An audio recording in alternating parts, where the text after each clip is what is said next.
Hey there folks, Champesky here bringing another audio commentary, and today I have a game between Moon and Lyn, which is obviously very exciting, but actually I was planning on doing an April Fool's joke on you guys, but it actually backfired a bit. I'll have a bit of time at the beginning of this game, I'll just sort of explain what happened. Basically the premise of my April Fool's joke was that I was going to do a game of me playing, but then it just sort of, as the game went on, it would just become more and more apparent that I was actually a terrible player, and I was hoping that it would be sort of a brilliant joke, and so I can't actually play well on my setup currently because I only have my laptop, and my laptop was designed by some idiot who decided that the F1 button should require like a function and F1 just to get to work at all. It's crazy hard to play, so I couldn't actually do a good game, but I basically decided to I went on and I just decided to play some crazy games, see if I can, and I would just sort of try and justify the stupid decisions I was making. So the first game I played,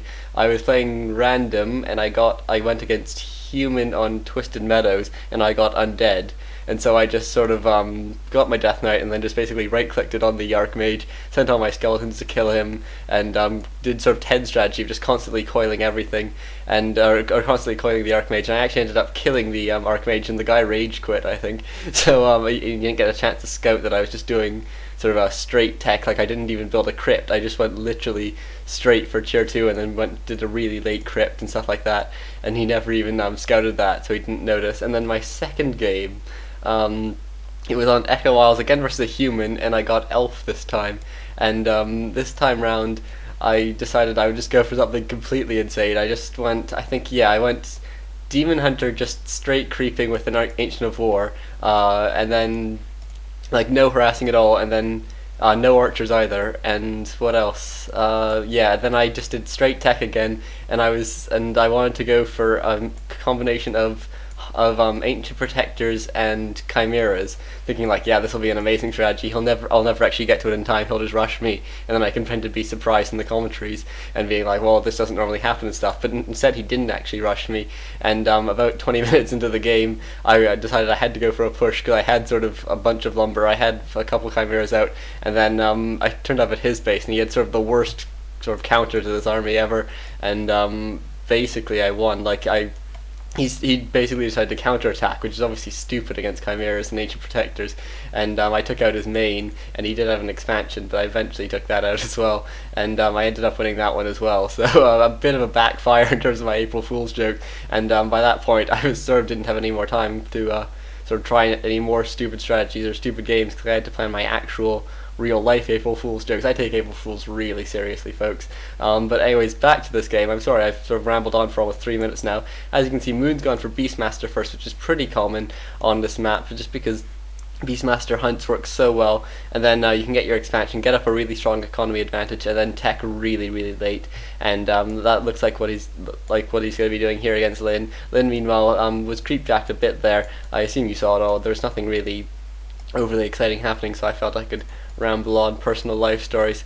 And as you can see, Moon going for second Ancient of War as well. He is going to be getting his Hunters out any second, I assume. Yeah, he has his first Ancient of War just finishing now, and so he will be able to go and creep this out pretty soon.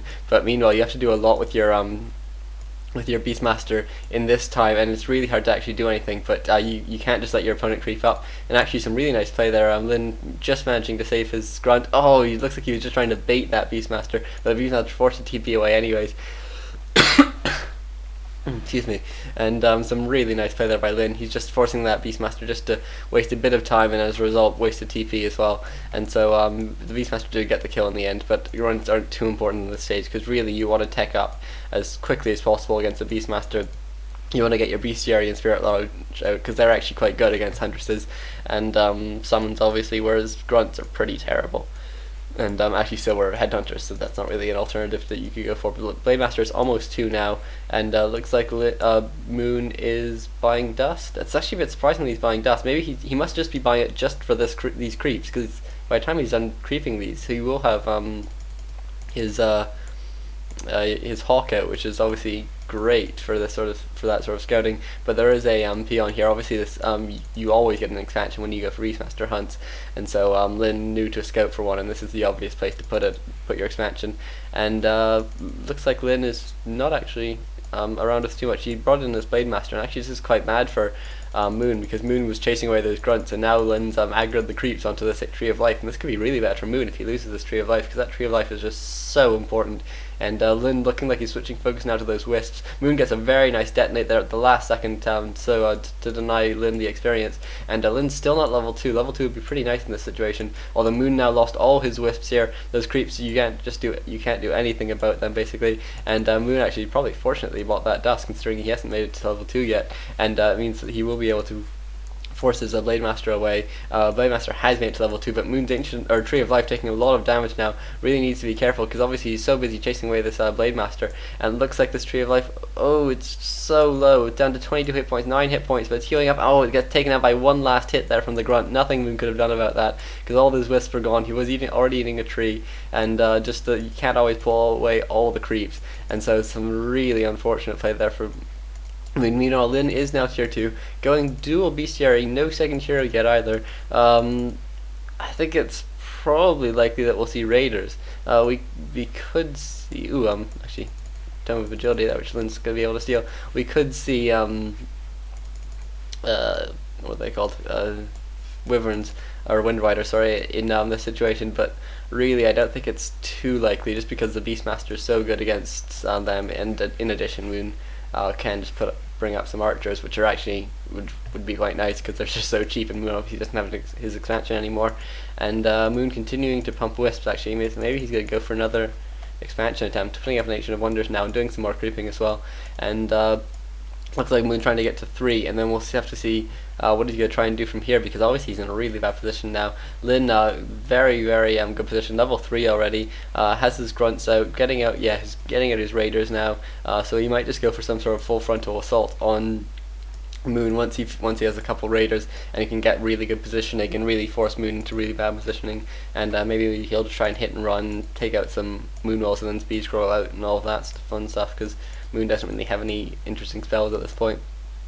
Just his Beastmaster spells, and I assume no tech from Moon. That'd be quite a switch. No tech, but this Ancient of Wonders is just finishing, so Moon will be able to buy a Clarity, and then he'll have to hope that is useful to keep it off. And the Shadowhunter second now for Lin, that's probably quite a good choice. A Shadowhunter can really work really well in a couple of situations. Serpent Wards actually work very well here, and still no re-expansion attempt from Moon, so maybe he's just gonna try and attack Lin just to finish the game now, bringing in lots of wisps. Maybe Moon's gonna go for an Ancient Protector rush. That would be, or Ancient Protector push, I beg your pardon. That would be a really nice strategy. He has a lot of hunters. He has what, 7 hunters, 8 hunters at this point. So that would be a really strong strategy. And it looks like Lin's bringing out this peon, but didn't actually scout it. I'm not sure if Lin's going for a counter tower rush. I doubt it's a war mill up. No. I'm not sure what that peon's going off to do. Maybe expand himself, because Lin thinks he has an advantage, and Lin is going now for the just sort of attacking the base strategy, but it looks like that's exactly what Moon's doing as well, and Moon has Ancient Protectors, and it's just so tricky to take down Ancient Protectors once they're up, even with things like Raiders, because those Huntresses can just take them down so quickly if they're in any one place for too long, and Scroll of the Beast being used by Moon as well just to get that extra damage output. And Lin looks like he thinks he can counter attack here, which is a pretty gutsy strategy. Actually, he doesn't have a TP, so I guess he is, I don't think either has TP, because Moon burnt his early, and I doubt he rebought. Yeah, no, Moon doesn't have one either, and so it looks like it might turn into a bit of a base race here. But you have to remember Moon does have some other buildings around, and also has these Ancient Protectors, which will all need to go down if Lin wants to win this game. But Lin looks like he's just going to take out the main, and then maybe try and speed scroll back to save his base. I'm not sure if Moon's main does go down now, so Moon is being revealed in 2 minutes if he isn't very quick about this.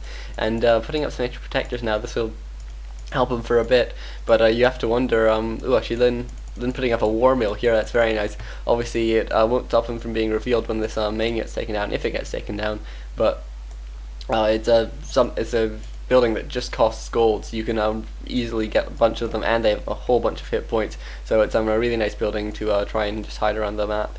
And it looks like Lin's main is going to go down now, Moon bringing in these Ancient Protectors into a better position, and Lin, I wonder, is he going to buy a TP? No, he can't buy a TP anymore, because I think his main will be down before it's down. And Moon's setting up his own base now at Lin's at Lin's main. Really tricky play here, and it looks like I'm not sure why Lin's trying to take down the rest of these things. It looks like Lin's just going to try and take down as many buildings as possible, just so that Moon can't continue production, and then he'll have to try and face off with Moon in one last battle here. But Moon just sort of doing such a nice job. This is what I love about Moon's play, so he's so adaptable. He lost his expansion. Clearly he wasn't expecting to have to play like this, but just the way that the game went meant that he had to turn his sort of long game expansion strategy into a sort of a much shorter game tower push with lots of huntresses and really no tech at all, and 1-0 upgrades. I imagine he would have wanted 1-1 upgrades, but he just had to play with it as he got it. And actually this Ancient War dying, but cutting a nice little route for Lin to get quicker access to his base. But at this point I really think that Lin sort of lost. I think Moon played really nicely. Lin wasn't in good positioning when Moon sort of surprised him at his base, and Lin just never really had a chance to come back. So Blademaster actually trying to come in to take out this expansion now, or just because obviously if a mine goes out, then that's completely over for Lin, and looks like